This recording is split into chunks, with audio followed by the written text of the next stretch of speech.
Chers frères et sœurs, soyez les bienvenus. Nous sommes rassemblés aujourd'hui ici dans la maison du Seigneur pour prier et rendre un dernier hommage à notre amie, Madame Georgia da Silva. Nous allons poursuivre par une lecture de la lettre testamentaire rédigée par la défunte. Je cède la place à Maître Jean-Benoît Bilhem.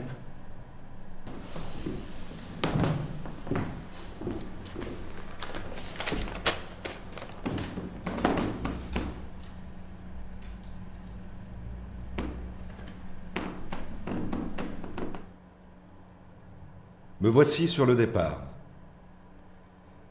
Mais avant de vous quitter pour toujours, je vais vous peindre un dernier tableau, celui de mon existence. Tout au long de ma vie, je n'ai eu de cesse de créer. C'était plus fort que tout.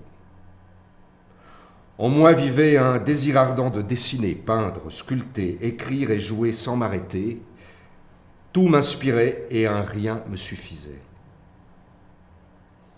À mes côtés, une petite fille insouciante qui grandissait à mesure que je m'instruisais me confia ses rêves, le temps passant. Elle me parla de son prince charmant qui l'emmènerait dans son château en Espagne, des futurs enfants qu'ils auraient ensemble, et du bonheur infini couleur rose bonbon qui en découlerait. Puis vint l'adolescence. Les couleurs changèrent, devinrent plus vives, plus intenses. Le brouillon de départ s'était peu à peu estompé, puis remodelé pour une cause plus idéaliste. Sa conscience dévoilée me subjugua. Adulte, elle voulut donner forme à son destin, croire en son génie et ainsi nous lier à jamais l'une à l'autre. Faire de cette vie notre chef-d'œuvre.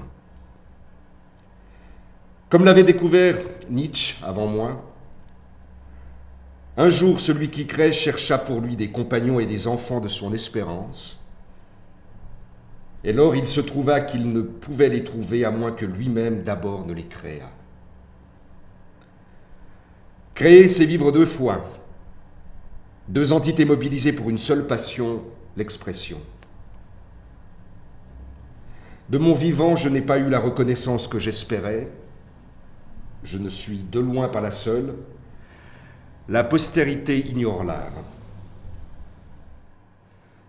C'est pourquoi je souhaite que mes œuvres soient comme leur créateur mortel et qu'elles m'accompagnent dans mon dernier voyage. Merci de respecter ma volonté.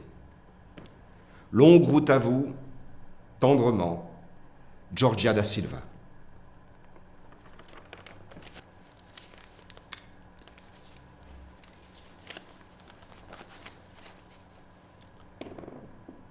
Au terme de l'article L. 123 alinéa 7 du Code de la propriété intellectuelle prévu à cet effet, à la suite du décès de l'auteur, le droit de suite mentionné à l'article L. 122 alinéa 8 subsiste au profit de ses héritiers et pour l'usufruit mentionné à l'article L. 123 alinéa 6 de son conjoint à l'exclusion des légataires et ayants cause pendant l'année civile en cours et les 70 années suivantes. Les héritiers testamentaires ont donc pris la décision, pour la postérité de l'artiste et en accord avec les prestations de Willem et compagnie, de procéder à une mise aux enchères de ses œuvres.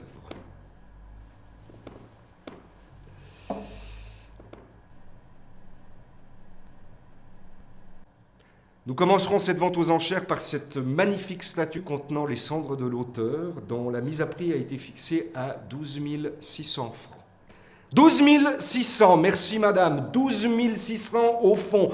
12 600, qui dit mieux? 13 100, merci madame. 13 100, j'ai 13 100 à ma gauche. 13 600, 13 600, merci. 14 600 au fond, très bien. 15 600, très bien.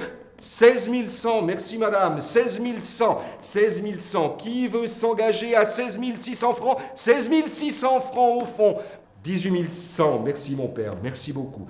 18 100 pour monsieur le curé. J'ai 19 100, 19 600 au fond, 19 600, une fois, 19 600, deux fois, 20 100 au milieu, j'ai 20 100, qui dit mieux?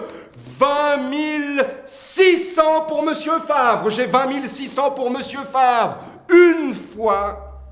20 600 deux fois. Adjugé à Monsieur Favre. Félicitations.